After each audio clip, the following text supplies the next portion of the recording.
Hi everyone, my name is Dan Roseman. I am the founder of Coinality.com. It's a job board for digital currency. I like to think of it as a non-profit organization, not because we're doing any kind of charity work, but because the site simply doesn't make any money, which is fine. I'm happy to run it as a free service, but to pay the bills, I'm a regulatory compliance investigator for Coinbase, which is a Bitcoin brokerage and exchange service that lets you buy, sell, and trade not only Bitcoin, but other digital currencies. And I am very, very excited to talk to you guys today about the immutable economy being created by blockchains, distributed autonomous organizations, and initial coin offerings. So real quick introduction. I first learned about Bitcoin in March 2013. I was reading an article, and I had heard about Bitcoin before this, but only in the context of the now defunct Silk Road, which was a site, a darknet market, that let you buy and sell drugs with Bitcoin. And frankly, I have other sources for that, so I wasn't very interested in it at the time. But this article made me realize that the blockchain existed far beyond the Silk Road and had really big implications, and it got my interest right away.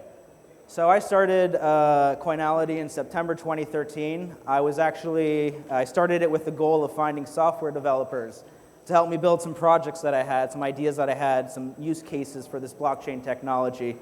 And in the first month, I had 1,000 registered users on the site, and I realized that I was filling a really important niche, that I wasn't the only one that was looking for blockchain developers, that there were other people out there that were interested in this technology and interested in building it out.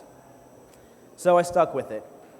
I left my day job and I started working for Coinbase in January 2014. I was employee number 10. We now have about 120 employees.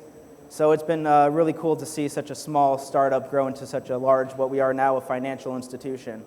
And since I've been working for Bitcoin, I've been taking 100% of my income in Bitcoin, and I'm still alive to talk to you about it today. Quick disclaimer. This presentation is for educational purposes only. Digital currencies, DAOs, ICOs are extremely risky investments, and I'm not advocating for any of the projects that I will be discussing today. This is, again, informational purposes only. Last thing is, I'm not a software developer, so if anything that I say sounds off to you and you can find out and you can prove me wrong, please, please, please send me an email. It's dan@coinality.com, and if you're right, I'll buy you a beer. All right. With that, let's get into it. Blockchains. They are distributed databases with built-in logic, kept in sync via peer-to-peer mechanisms and consensus algorithms, such as proof of work and proof of stake. We good? Next slide? No, I'm just joking. Okay, let's talk about blockchains, because this is really important. I want to spend some time here. Blockchains are, what they really are, is they're a distributed global consensus platform that does not require the authority of a third party to validate data or financial transactions. This is huge, and this has implications way beyond currency. So let's talk about Bitcoin in the context of blockchains. Bitcoin is to blockchain as email is to the internet. It is just one of many applications out there. Currency was the most obvious application for a global consensus, or a global distributed consensus platform, but there's other use cases such as asset transfers, voting systems, and a whole lot of other really interesting use cases. So blockchains are really cool. We'll talk about the mechanics about them in a little bit. Immutability is something that is unchanging or cannot be changed. And immutability when it comes to financial transactions and financial data is really important, because when you execute a financial transaction, you want to make sure that nobody meddles with it after the fact. If I send $1 to someone, I want to make sure that they get only $1, nothing more, nothing less. So let's take an example. If I send an email blast to 1,000 people, as soon as I hit send, that email is more or less immutable, right? It's very difficult to erase the record of that email off the face of the earth because I've sent it to 1,000 people. In order to delete it off the face of the earth, I would need to convince every single one of the 1,000 recipients to not only delete it from their computer, but delete it from their memory. And I'd probably also need to convince Gmail and some other email services to delete the email from their records as well. So it's not going to happen. Blockchain transactions work a lot in the same way. If I want to send 1 Bitcoin to Bob, what I do is I send more or less an email blast, a Bitcoin blast, to thousands of distributed Bitcoin nodes all around the world, and I say, I want to send 1 Bitcoin to Bob. And each one of these nodes, independently but simultaneously, validates that transaction. They say, yes, Dan, you do have 1 Bitcoin to send, and yes, Bob has an acceptable receiving address, and it's done. That's all I have to do. I'm never getting that Bitcoin back unless Bob sends it back to me. There is no such thing as a chargeback when it comes to Bitcoin transactions, which is why a lot of merchants are interested in it. So that's immutability. Let's talk about how, we're all on the same page so far? Everything's making sense? Cool. Let's talk about a little bit of the mechanics, okay? So again, I'm not a software developer, and this is the most technical slide that I have, so please bear with me as we try to get through it. Blockchains maintain a level of immutability using hashes and blocks. Many of you probably already know what a hash is, but for those that don't, a hash is a result of running data through a hash function, which then turns that data into an output of a fixed length. So the input data could be as small as a period or a single letter, or as large as a library, an entire encyclopedia. But the output will always be about the same fixed length, right? And the magic about hash functions is that if you change the input data, and even the very slightest, the output data is going to change in very unpredictable ways. And unpredictable is the key word. This is what encryption is all about. This is what keeps transactions secure. As a quick demonstration, the Bitcoin blockchain uses what's known as the SHA-256 algorithm. It's the secure hashing algorithm invented by the NSA and used also not just by Bitcoin, but a lot of other technologies. It's a really, really high level of encryption. And if we were to take just the phrase high pixels camp, all lowercase letters, and we were to run it through the SHA-256 algorithm, you get that string of meaningless numbers and letters. That's the fingerprint. So anyone that types in that exact phrase, high pixel camps, and runs it through the SHA-256 algorithm will get that.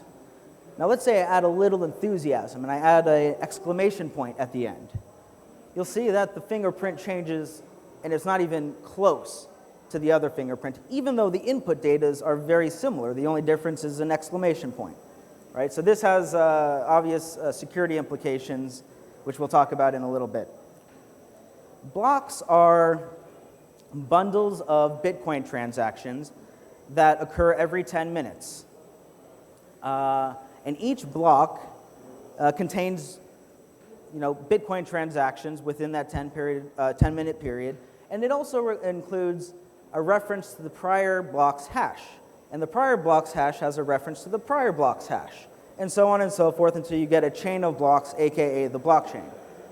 The reason this is so important is if I try to go in and overtake the network with a large amount of computing power, and I try to do like a 51% attack on the network, and I try to change a transaction that occurred in a previous block, even very, very slightly, it's going to alter significantly the block's hash, and it will be rejected by the network. The network won't recognize it, and nothing will happen, basically. It will get rejected, which is supposed to happen. So this is essentially what keeps the blockchain so secure, this long ledger of transactions and hashes. Okay, so there are pros and cons to immutability. Let's talk about the bad side. One of the downsides to immutability in terms of the blockchain is storage capacity. Each and every one of these Bitcoin nodes has to keep an entire record of the entire Bitcoin ledger from the very first Bitcoin transaction, which occurred on January 3rd, 2009, to transactions that are occurring as I speak and that will continue to happen in the future. And you can imagine that as Bitcoin scales, as transactions scale up, this may pose data storage issues. Unless there's some way to prune and some kind of innovation that comes along, this may be an issue. The other thing is permanent mischief. What do I mean by that? Well, I should mention that you can embed data into the Bitcoin blockchain besides financial data. And people have done this, and they've done it with pornography and government leaks. Normally, I don't have a problem with pornography or government leaks. I kind of enjoy them. But you can see how this becomes a problem when we get into bad pornography, child exploitation, when we get into what's known as bad bits, bad data, right? Personal identifying information, social security numbers, things we do not want, and as a society we all agree are bad. Those can equally be embedded in the blockchain, and there's nothing we could do to remove it. So that's a problem. Lastly, and I think this is the biggest one, I'm a little biased obviously, is regulatory and privacy concerns. So there are a number of regulations in the EU and in the US which require financial institutions to be able to redact customer information. So if you have a purely blockchain-based service where all your data is being stored on the blockchain, you're not in compliance and you will get shut down. The way that Coinbase does it, obviously, is we have a whole separate secure database where we keep customer information and we execute transactions on the blockchain. It would be really reckless for us to store customer data on the blockchain. I would never work for a company that did that. So regulatory and privacy concerns are an issue. The benefits are reliability. If someone gives me a check or gives you a check, you really better hope that they have enough money in their bank account to cover that, because if they don't, not only are you not getting your money, but you're going to get hit with a fee. This is not true in Bitcoin. There's no such thing as insufficient funds. If you have the Bitcoin, it will send and you will receive it. If you don't, the transaction will fail. So I know that if I send or receive a Bitcoin, as soon as it's confirmed, that's a done deal, and I can trust that it's been fully executed, which allows me to engage in trustless exchanges. And what I mean by that is I don't need to trust PayPal. I don't need to trust a bank. I don't need to trust Western Union to transfer my money from A to B. I simply need to trust the Bitcoin blockchain, and I do. The last point I'll make is that data on the Bitcoin blockchain, or on most blockchains, any open blockchain, is highly audible. It's permanent. You can have a high degree of confidence that the data hasn't been messed with. And this allows for some very interesting use cases when it comes to government services and charities. We're still in the very, very early days yet. We have a long ways to go there, but audits for those types of institutions, you can see how reliable data will be helpful there. Okay, decentralized autonomous organizations. This is a big one. Organizations that are run on rules encoded by software known as smart contracts. Everything about the organization, including its structure, including every transaction, is on a blockchain. Now, decentralized autonomous organizations, they don't have a board of directors, they don't have a CEO, they don't have a physical address. They usually have an Ethereum address, and we'll talk about that in a little bit. And they are essentially software that performs a function that is supposed to generate value and return value to those that invest in it. Technically, Bitcoin was the very first decentralized autonomous organization because it is a wire transfer service, which is owned by nobody, which has no address, which has no central point of failure. It's a very basic DAO, but it is a DAO nonetheless. After Bitcoin came along, other blockchains came along. There are now hundreds, if not thousands, of blockchains, some of which have absolutely no value, like Cannabis Coin. It's fun, but it doesn't do anything. But Ethereum is one of the more interesting blockchains. Ethereum is interesting because it has a Turing-complete programming language built into it, whereas Bitcoin intentionally does not, for security reasons. So you can do a lot of really interesting things on the Ethereum blockchain that you can't do on the Bitcoin blockchain. The DAO was one of the first attempts to do a decentralized Kickstarter, essentially. And the way it worked is this. If you wanted to participate or invest, depending on how you look at it, in the DAO, was the name of this particular smart contract, what you would do is you would send Ether, which is the token currency of the Ethereum blockchain, to an address. And in return, you would get a specified rate of return of DAO tokens. Okay, so you're exchanging tokens for tokens. You're trading Ether for DAO tokens. And what these tokens allow you to do as a participant in the DAO is to vote on proposals. Proposals which are submitted by proposals to develop projects, I should say, software projects, which are submitted by contractors, and anyone can be a contractor. And there was a group of curators, well-known figures in the cryptocurrency community, well-respected people, who were responsible for validating the identity of the contractors and making sure that the project was legal. And so once they whitelisted a project, the curators would have to whitelist a project, then we get to vote. The DAO token holders get a vote on which project they thought had the most potential. And the project that had the most votes or hit a certain threshold of votes would get funded, would get Ethereum. And keep in mind, it's very easy to convert Ethereum into euros or dollars or a lot of local currencies. So you can turn this into actual money, even though I think Bitcoin is actual money. But this project was deployed on the Ethereum blockchain on April 30th of this year. And it began with a crowdfunding campaign. It's a crowd sale. Now, do any of you guys know what a crowd sale is? Okay, so crowd sales were created by digital currencies. They didn't exist before.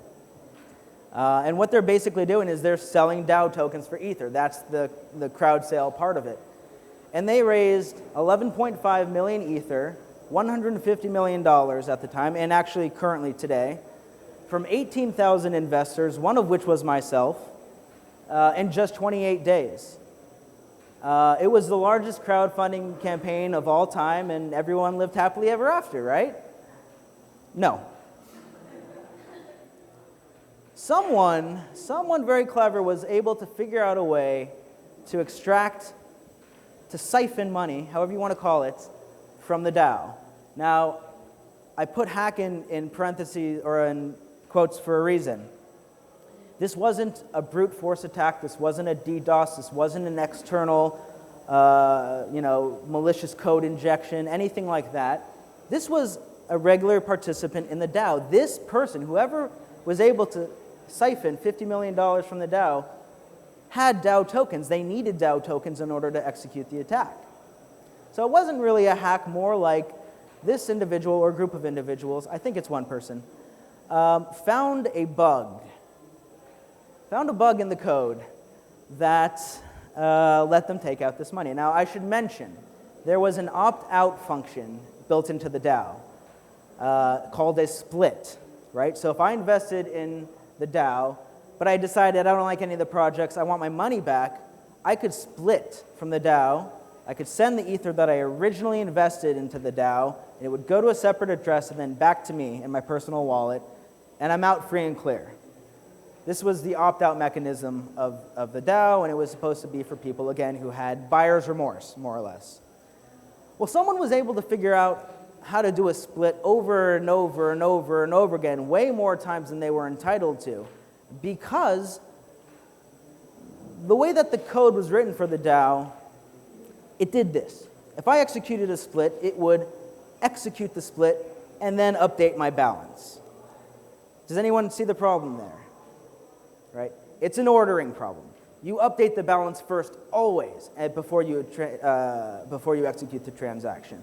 This is essentially the same thing as if I had $100 in my ATM or my bank account, and I went to an ATM, and I try to take out $100, but I'm able to jam the machine and take out another $100 before it can update my balance, and I just keep doing it over and over and over again. That's what happened to the DAO. It's called a recursive call function or a recursive call attack. And yeah, it was brutal. It was the death of the DAO and a lot of other things which we'll talk about in a second. So then he comes out on an anonymous forum and he says, basically, more or less, all your ether are belong to us. He said, I'm paraphrasing here, he or she, I don't know, said, I have decided to participate in the DAO after carefully evaluating the code and realizing that there was this function that allowed me to withdraw a large amount of ether. Thank you very much for the DAO developers for introducing this feature, and if anyone tries to take my money, I'm going to sue. Frankly, he kind of sounded like an American, but that's another thing. We don't know about I don't know what the legal standing of this is. This isn't entirely new. It has jurisdiction issues. Who knows? Well, this spooked the market, and we were doing so well, okay? This $21, this is right before the hack. This is one of the all-time highs of Ethereum. I'm watching my money rise. I'm thinking, oh, this is great. The DAO is happening. Everything's good. We're really doing it. They pulled it off. It gets hacked, and it drops 35% in a matter of hours. This is hours, not days. It was a very quick reaction. So we have two things that we can do from here. I should mention that the DAO had about 15% of all ether in existence in circulation at the time. That is a huge stake, okay? Not just for the DAO. We consider the DAO dead, but now Ethereum, now we have a single individual out there that has about 5%, it was about a third, of all the ether in existence, and you could essentially become a central banker if you wanted. You could do some really gnarly things, and there was a lot at stake with this. It was too much.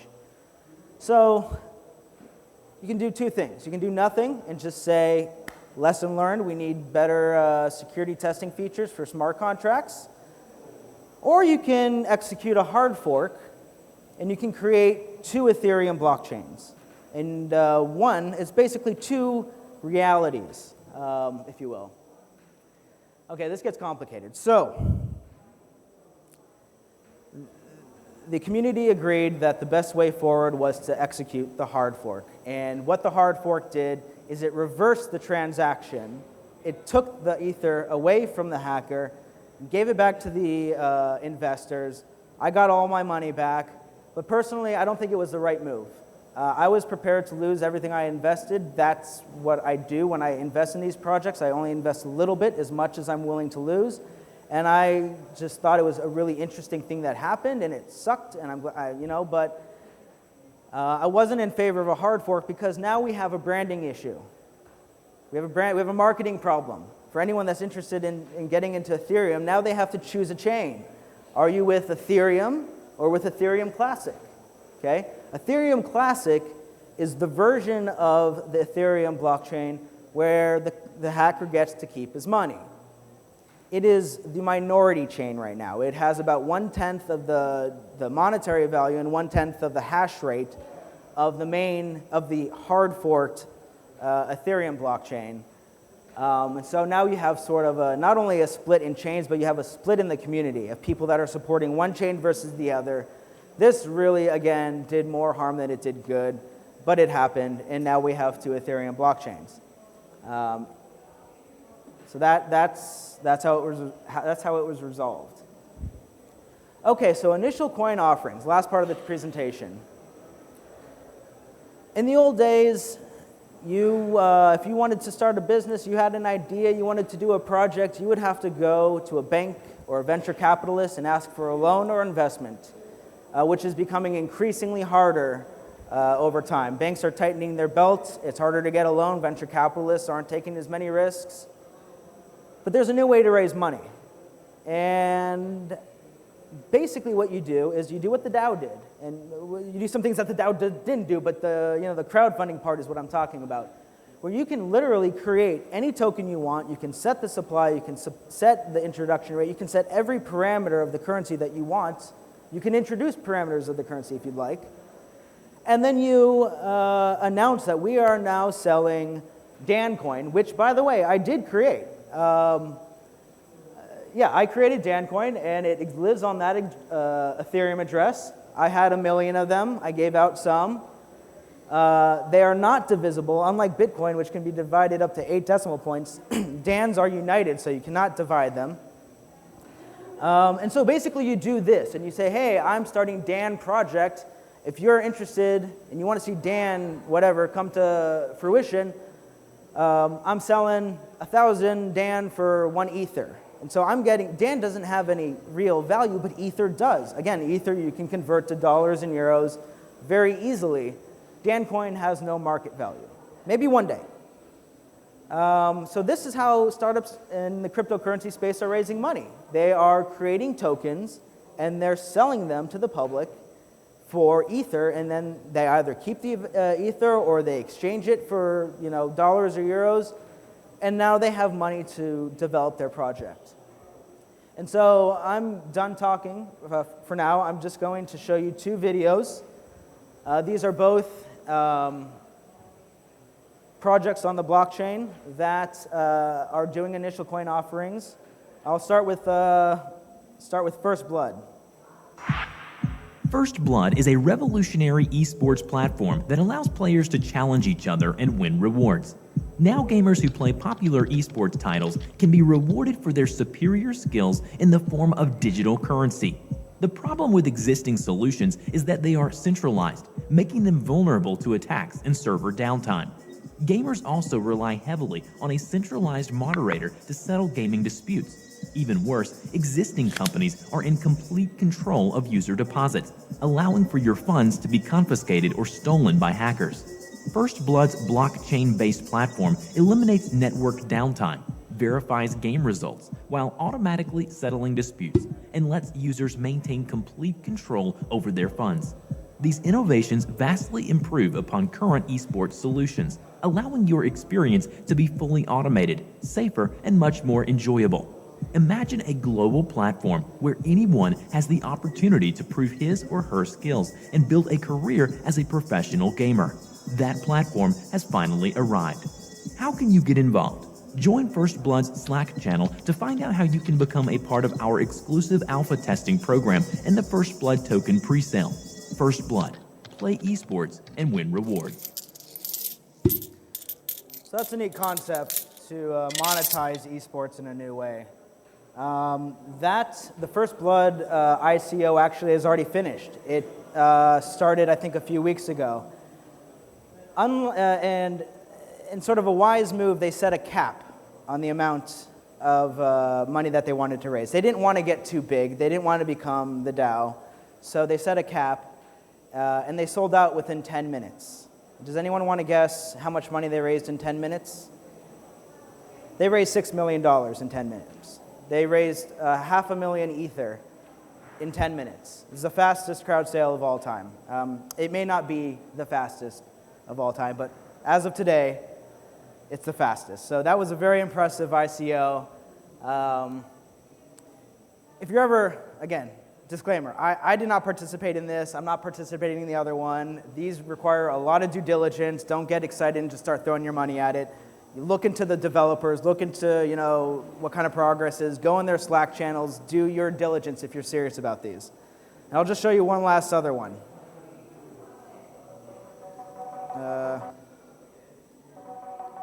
Hack EtherCamp is a virtual accelerator and crowdfunding platform. It starts with an idea. People form around an idea into camps. Products and prototypes get created by the camps, and with the crowd identifying the most promising, the best ideas become startups. The virtual accelerator runs on the Hacker Gold token. It's used to initiate startups and is an endorsement on a team's potential. With blockchain smart contracts, new forms of social agreement are formed. Early adopters are financially rewarded. Preferred voting rights are provided on how funds are used. Startups retain the rights to their ideas. The Virtual Accelerator opens with a competition. For 5 weeks, teams will compete for a $50,000 top prize. As experienced judges help to evaluate and inspire teams, the community apply crowd diligence. After the competition, the most supported teams go on to develop and launch their products. The virtual accelerator continues on as it opens again to new entries. Future finance, constantly evolving. Now, I don't know about you, but when I first saw that video, I thought DAO 2.0. Same kind of idea. Maybe executed differently, maybe executed better, but we'll see. Again, if you're thinking about participating in that, please, please, please do your due diligence. And the last thing I want to say is I want to give a huge shout out to Globekick. Globekick is the reason I'm here in the first place in beautiful Lisbon. Globekick is a company that gets together a community. There's about 20 of us, and we travel the world together for 3 months. We go to 3 different countries. We spend 1 month in each country. We all have our own different jobs. They don't provide jobs. They're not a job agency, but they're more like a travel agency. And what they provide is they provide comfortable housing, apartments. They provide the travel in between the countries. They provide occasional happy hours and dinners. But most importantly, they provide a kick-ass community. These people that are participating in Globekick.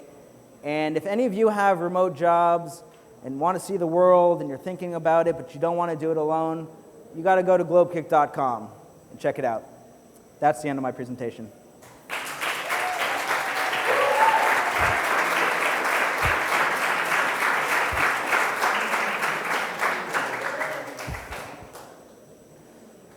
Questions?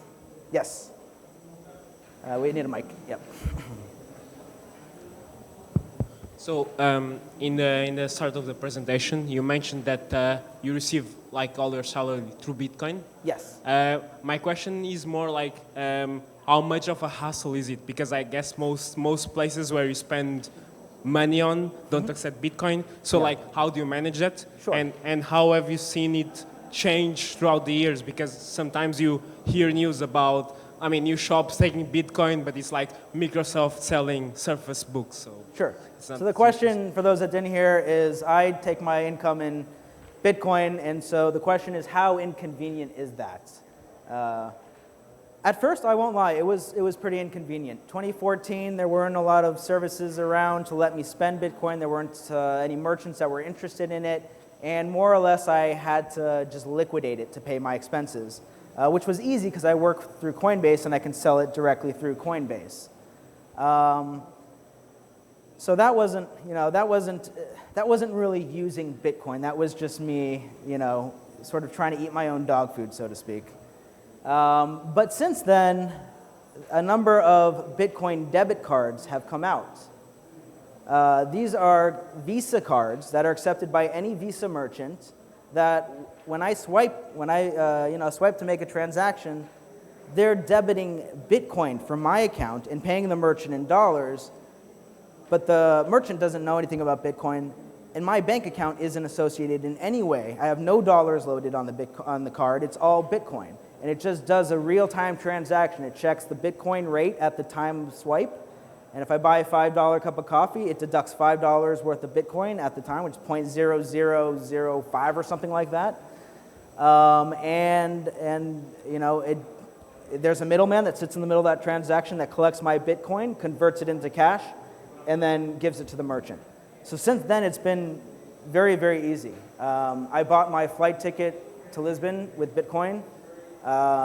Cheap Air accepts Bitcoin directly. I didn't have to go through the card for that. Overstock.com accepts Bitcoin. There's a number of larger merchants that are coming online. So at first it was hard, and it's getting easier, and we're still very, very early on. It's just going to get easier and easier. Yeah. Yes. Hey, Dan. First of all, congratulations, man. Awesome presentation. Oh, thank you. This is not much of a question, more of an opinion thing. We've been there for all of it. We've been on the DAO. We've been on a lot of ICOs. We were heavily invested in Ethereum mining rigs and whatnot. But we've been pressing ourselves with a question, like a pressing question. What are governments? What do you think? Like, that's the thing. It's an opinion, not much of a question. What do you think governments are going to do when they can't collect taxes? Because if we all switch to Bitcoin, that's been our lunch talks. If we all switch to Bitcoin, then we don't pay our price of living in our country, right? Sure. So I don't think the government's worried about it, but here's my thought. I don't think that Bitcoin is ever going to overtake the dollar. It will never replace the dollar. It will never replace the euro. It's never going to replace any major currencies. Governments will always be able to collect taxes. If Bitcoin ever did suddenly replace currencies, that would be really bad for a huge portion of the population. I hope that does not happen, because there's a Bitcoin. We'd have a sudden new elite of Bitcoin users, and I don't think that's going to happen. So I don't think the government's worried about collecting taxes. They seem to be very good at it. They have a lot of methods to do so. They can force it on you, and if you don't, then you go to jail. So I think the force that the government has to incarcerate you, or to simply, levy your bank account or your wages, that helps them sleep at night. So I don't think they're worried about it. Yeah. Yeah.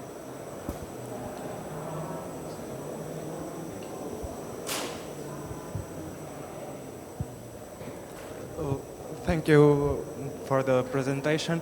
I have a small question. How do you, linking to the previous question, how do you manage the rate fluctuation of Bitcoin, receiving gold, your income in Bitcoin?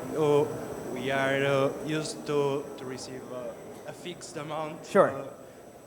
How do you manage that? I'm not really sure how Sure. stable is Bitcoin right now. The question is, how do I reconcile the fact that I earn my income in Bitcoin with the fact that the price of Bitcoin is so volatile? The fact is I don't. I take the risk. And there have been times, the way it works is I have a fixed hourly rate that I'm paid, which is pegged to the US dollar. And every payday, I receive the equivalent dollar amount in Bitcoin. So if I decide to cash it out at that moment, I've earned 100% of my income, free and clear. But what I do is I hold most of it. And this has worked out to my benefit and detriment at different times. I think on the whole, I might be even or maybe slightly up. But the fact is, I take the risk. And the reason I'm able to take the risk is because I don't have a mortgage, I don't have a family, and so I don't have any responsibility other than myself. And so anyone that does have those responsibilities, I would highly advise against taking your income in Bitcoin. But because I'm able to afford the risks, I take them. Just one more question. In the previous slide, the First Blood project, doesn't it have some legal problems? Because that is just like betting on the games. The blockchain economy makes it harder to check these Sure, the cases. question is on First Blood, could it be considered gambling and does that pose legal risks? The answer is we don't know yet. It's way too early to tell. It's possible that,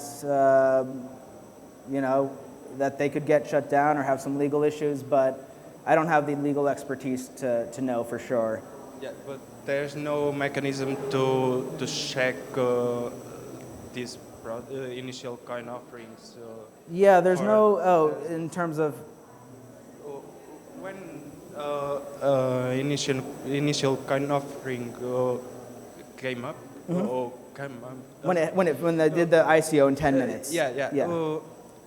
But to be accepted as an ICO, there is no checking about the contents of the project, how this legal aspect or similar ones. Yeah. They are left to after the project is funded or to be analyzed. The fact is that there's no legal framework for these ICOs yet, which doesn't mean that there won't be in the future. But right now, these are brand spanking new, and the government is keeping an eye on it. I know that, but they don't know exactly what to do. They don't know exactly who to go to. Some of these ICO developers, they're more public than others. Some of them have actually registered LLCs in Switzerland that allows you to accept money from unknown investors so long as they know where the money's going to. That's the situation with the DAO. So the truth is that it's all unknown right now. It's kind of the Wild West. Thank you. Yeah, my pleasure. Hi, so thank you for the talk. Yeah. So I have a question. So basically the security of Bitcoin is related to how fast you compute the ledger and how the number of persons that are interested in computing that ledger, because then they get also some Bitcoins in exchange. Yeah. So now if you go back to the Den coin, right? Probably, well, you and someone else and probably your friends are interested in Den coin. Sure. So it seems either I did not take it correctly, or it seems that there is a security problem. So something I should make clear is Dancoin is built on the Ethereum blockchain. It doesn't have its own blockchain. So Dancoin is safe because the Ethereum blockchain is safe. Okay. Yep. It doesn't have its own blockchain. I could have built it if I had more technical chops. I could have built it with its own blockchain, and it would be really, really insecure. But instead, I just decided to follow a tutorial on Ethereum.org and figured out how to build it on Ethereum, which is how most of these ICOs are doing it. Then it's probably secure. Yes. Yes. Good. Yep.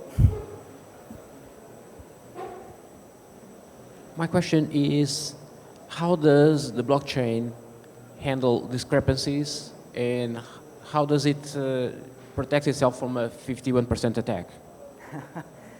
So that's a really technical question. The question is, how does it handle discrepancies, and how does it handle a 51% attack?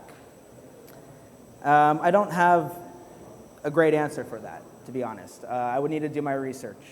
If you want to talk about it after the talk, we can talk about it. But a 51% attack, basically, and you may know more about this than I do, is where one actor, one party, or group of people is able to overpower the network, the Bitcoin network, by just throwing so much computing hash, so much hashing power at the network that it confuses, and we don't know which chain is the real chain. And it gets really complicated, and there's lots of nuances, but I just don't have the technical expertise to answer that satisfactorily.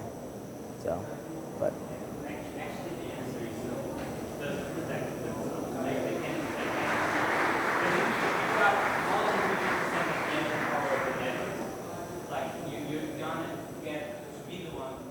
That validates the block the most, you know. So if you can get 51% of the hashing power of the blockchain, then you own it, basically. But does it not get harder as you go back with the blocks in time? It gets harder. Well, yeah, of course. Like you can do it on every new block, and that's the thing with China, you know. Right. Like that's why people are afraid of China, because like it now has like a lot of hashing power of the Bitcoin blockchain, and that's the thing, and they are behind the firewall, and that's the thing with the block sizes and whatnot. But yeah, basically the answer is no.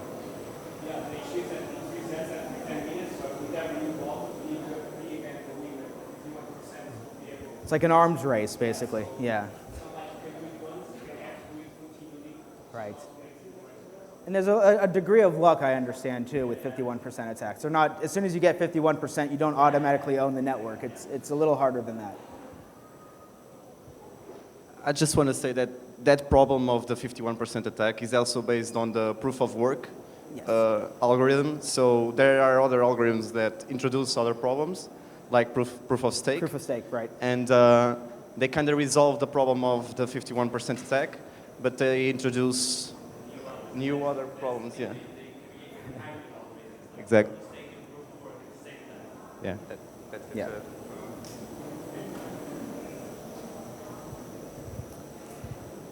Any other questions? Well, thank you guys then.